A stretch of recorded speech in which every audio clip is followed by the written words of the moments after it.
Wouldn't it be nice if you could just sit down behind your camera, press record and tell an amazing story?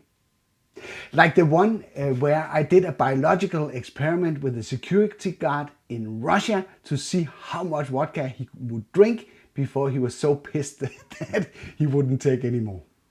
Welcome to this channel. I'm Henrik Olsen, and here we are doing a lot of YouTube behind the scenes. We are talking filmmaking, and we are also talking storytelling, like this lesson, or like this session. This story began back in '94 when I was studying like an electrical engineer at a university in Denmark. And as an electrical engineering class, it was always meant that we should go some sort of on a foreign trip to another country to learn another class or to visit another friendship class in another country.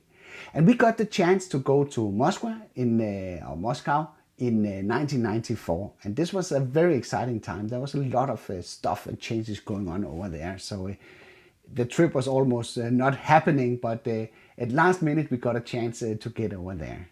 And everything was booked, and we have seen all the big great buildings at the Peter Square in the center of Moscow. So expectations were so high that when we arrived over there where we should sort of stay. And we were driving into this courtyard, or what you would say, to an older building. So we said, okay, it looks a little bit old and worn down, but maybe it will be okay. But it actually turned out it was not a hotel. It was a place for old war veterans that were living there. So we were living next to all these old invalid and crippled people that was sort of stowed away on this place. And to protect this place, there was a security guard that sort of we had to go past this guy every time we went in and out. And he was very friendly. He could speak a little bit English at that time. So we started talking to him. And of course we went out into the city because there was nothing to actually purchase on this hotel or this place where we were supposed to stay. So we went to the local stores, and we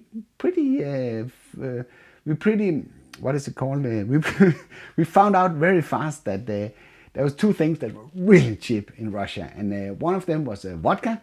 We could buy like a half a liter of a bottle for, I don't know, 50 cents. I just need to roughly calculate what it is. 50. At least it was less than $1 for half a liter of vodka, and that was back in '94, and even less for a pack of smokes. So we bought a lot of stuff there, and we heard all these rumors before we went to Russia that they could really drink huge amount of alcohol, and nobody really believed it. So we kind of decided if we should try out and see if we could fill some vodka into this the security guard, because he was basically the only one talking to us or capable of talking to us. So we went to his office, and we knocked the door and asked if we could offer him a drink. And back then in Russia, salaries, they were pretty low. So of course he was happy that we would stop by and give him some free stuff, of course. So he invited us in, and he pulled out a deck of cards. And we started to play. I don't know what it was that we played, but some sort of a game. So I started filling a cup like this to the edge with vodka, and he just took it. Emptied the whole cup in one shot. So we said, what is going on? He would be, how can he do that? He was not even, so we waited a little while to see if he was sort of influenced by this, but nothing happened. He just acted completely normal. And of course we drank a little bit as well, but we tried to keep it down because this, I don't know.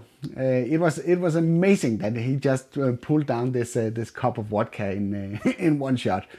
So, and we spent a little bit of time there, and we kept pouring glass after glass, and we thought, now it's gonna stop. He's gonna collide. He's going to the hospital or something if he continues to do that.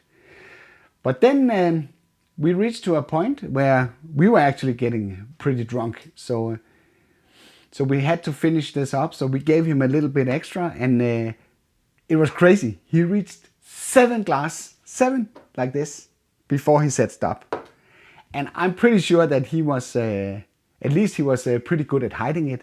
At least we were more drunk than he was when we left the place where they were guarding, or where he was guarding this.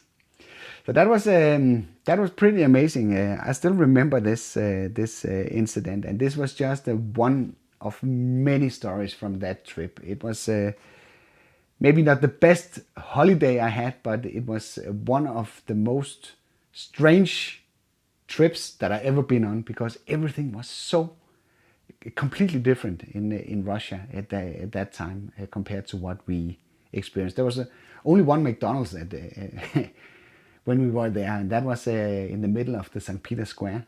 That was also pretty strange, with all the beggars lining up in the line up to this McDonald's thingy, like it was the golden restaurant in the city.